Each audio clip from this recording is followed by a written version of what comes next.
Donc Jami a traversé vraiment le XVe siècle. Il est né en 1414, il est mort en 1492, et il a, il était, c'était vraiment ce qu'on appelle non pas un pervers polymorphe, mais un connaisseur polymorphe. Vous voyez, vraiment, il a touché à toutes les sciences de son temps, que ce soit les sciences dans le sens les sciences dures, hein, les mathématiques, l'astronomie, etc., ou que ce soit la théologie, le hadith, la jurisprudence islamique, bien sûr, mais aussi le soufisme, la poésie, la grammaire, enfin, la philosophie, la logique, la rhétorique. Il a absolument tout étudié à son époque, et il a excellé dans tout ce qu'il a étudié. Donc Jami est vraiment quelqu'un qui traverse le XVe siècle, qui traverse les connaissances de son temps, qui traverse aussi la grande expérience spirituelle du soufisme, de la branche des Naqshbandis.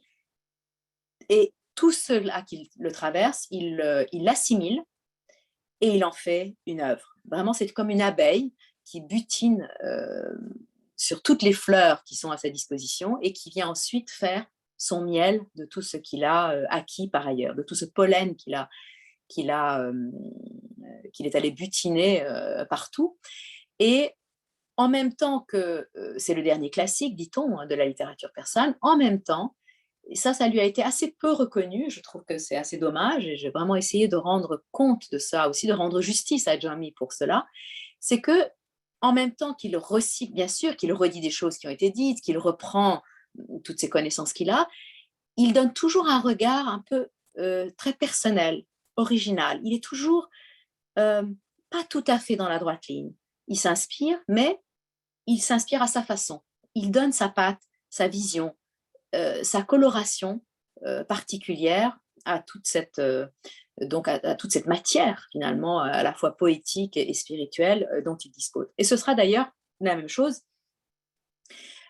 si on considère son œuvre comme une œuvre d'un soufi, finalement, et en même temps qu'on la met en regard avec ce qu'a été, ce qu'est, ou ce qu'a, euh, disons, ce qu'a voulu être la confrérie de Naqshbandi, qui suivait une certaine ligne à l'intérieur du soufisme, que Jami a suivi, il a été initié, je dirais, par des très grands maîtres de la confrérie de Naqshbandi, mais en même temps, il y a bien des aspects de son œuvre qui sont originales par rapport à ce qui est pratiqué chez les Naqshbandi.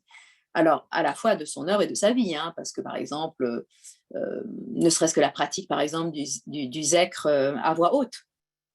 Chez les Naqshbandi, on ne faisait pas des zikrs à voix haute, on faisait des zikrs à voix basse. Bon, lui, il a pratiqué aussi le zikr à voix haute. Il a pratiqué la musique.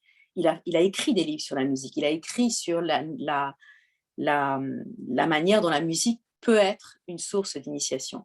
Et il a aussi écrit beaucoup sur la manière dont la poésie peut être une source d'initiation, ce qui n'était pas quelque chose de très pratiqué ou de très courant à son époque, donc à l'intérieur de cette confrérie de Naqshbandi. Et puis, l'autre originalité de Jami par rapport à ce qu'il aurait dû être dans ce Herat Naqshbandi du XVe siècle, c'est qu'il met vraiment l'accent sur la question de l'amour. Ce qui, à nouveau, n'est pas, on ne peut pas dire que la voix des Naqshbandi, c'est la plus représentative de ce qu'on appelle le soufisme extatique ou le soufisme de l'amour. Mais Jami va assumer totalement la tradition extatique, la tradition à la fois halagienne, mais aussi toute la tradition de l'amour chez Ibn Arabi, mais aussi toutes les nuances de l'amour telles qu'elles sont exposées dans l'œuvre ou telles qu'elles sont vécues, plus qu'exposées d'ailleurs dans l'œuvre de Rumi. Donc tout cela, il va l'intégrer, et aussi l'œuvre de Hafez d'ailleurs. Tout cela, il va l'intégrer, il va en faire sa propre vision de l'amour. Et c'est ça qui rend son œuvre, au fond, si intéressante. Parce que quand on le lit, on voit bruisser, on entend en fait tout ce passé, toute cette connaissance, toutes ces dimensions variées, à la fois poétiques, spirituelles, philologiques, philosophiques, théologiques, etc. Donc, on voit comment il les met ensemble pour produire une œuvre poétique et pour illustrer à travers une narration sa propre vision, en fait, ou sa propre doctrine, on va dire, de l'amour.